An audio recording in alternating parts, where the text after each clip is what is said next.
Halloween. What do we do with Halloween? Many parents worry about shielding their children from dangerous non Christian influences. This is especially true at Halloween, which has become a culturally accepted multi-billion-dollar holiday. Because of the costumes, sugar filled treats, and fun, most children love Halloween. However, parents face the dilemma: how much should children participate in holiday that focus on scary images, glamorizing death and the occult? But first, what is Halloween? Halloween is a holiday celebrated each year on the 31st of October. The tradition originated with the ancient Celtic festival of Samhain, when people would light bonfires and wear costumes to ward off ghosts. Pope Gregory III designated the 1st of November as a time to honor All Saints in the 18th century. Soon, All Saints' Day incorporated some of the traditions of the Gaelic festival Samhain. The evening before was known as All Hallows' Eve and later known as Halloween. Over time, Halloween evolved into a day of activities like trick-or-treat, carving jack-o'-lanterns in pumpkins, festival gatherings, donning scary costumes, and eating treats.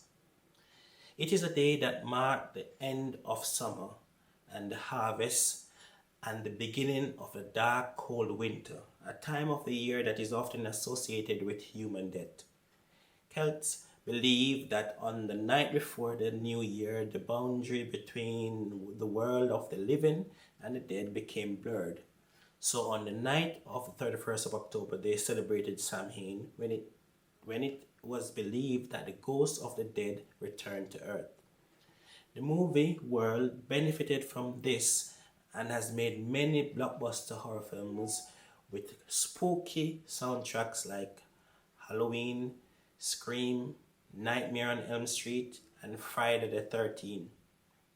They even tried to make more family-friendly Halloween movies, including Hocus Pocus, The Nightmare Before Christmas, Beetlejuice, and its great pumpkin, Charlie Brown. Ecclesiastic 9 verse 5 tells us, "For the living know that they will die, but the dead knows nothing, and they have no more reward, for the memory of them is forgotten."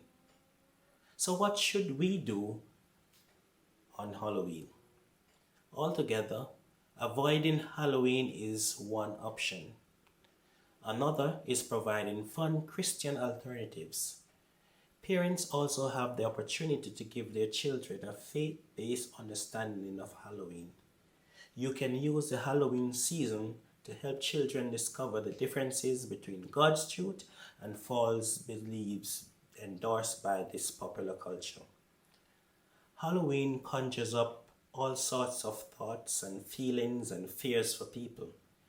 Every year, children of all age groups dress up in costumes which are quite scary even for adults and animals to behold. And then they knock on the doors of total strangers and ask for sweets.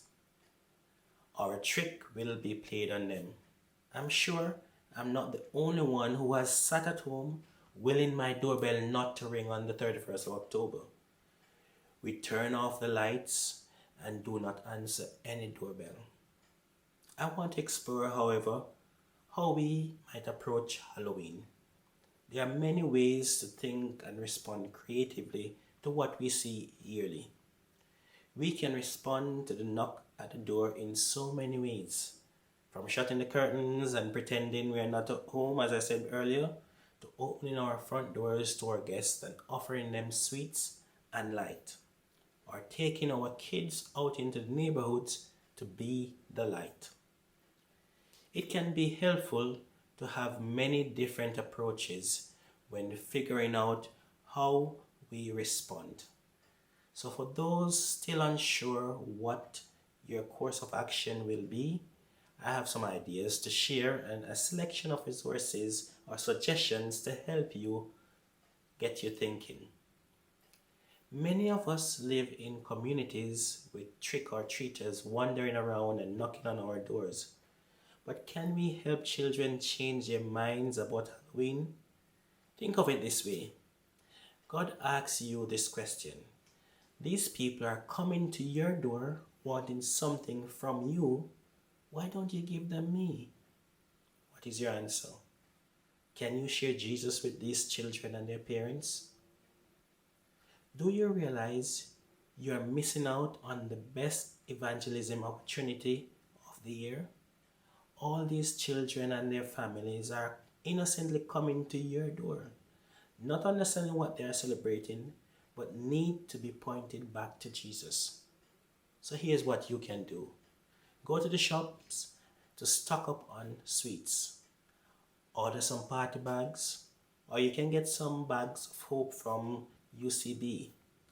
In each bag, put in a color Bible-based booklet.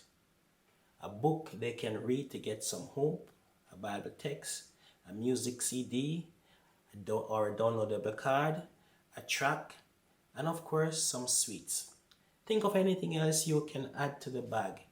It's a great way to bring the light of God's love in an evening which traditionally draws attention to darkness. Then sit back and wait. When each person comes to your door, greet them with a huge smile and tell them, as well as some sweets and a gift bag I have for you, I want to pray for you. Ask them, is there anything they would like you to pray for? Then go back into your house, get the bag, and then come back with a bag of hope and ask, have you decided what you would like us to pray for?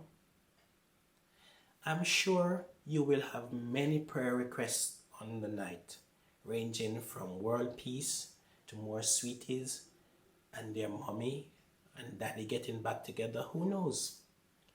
Be sure to pray for each person after they have left or to whom you have given out Bible verses. Other things you can do is the World Vision have created a character called Patch the Pumpkin and a pack of resources called Pumpkin Heroes for churches to use with kids aged 4 to 10. Have a look on their website, Pumpkin Heroes. You can order a set of Bag of Hope books and you can get that from UCB, or you can print some Bible verses on a gift card the size of a business card and connect it to your chocolate, your packaged cookies, candies, or anything else that is economical with an appropriate message on it. You see, there are many ways to respond, and hopefully these ideas will help us start thinking about what we might do when we get a knock on the door on the 31st of October this year. The Bible says, I am the light of the world. Whoever follows me will not walk in darkness, but will have the light of life. John 8:12. I pray that you will let Jesus help you and be the light in your community, and especially during the Halloween season. God bless.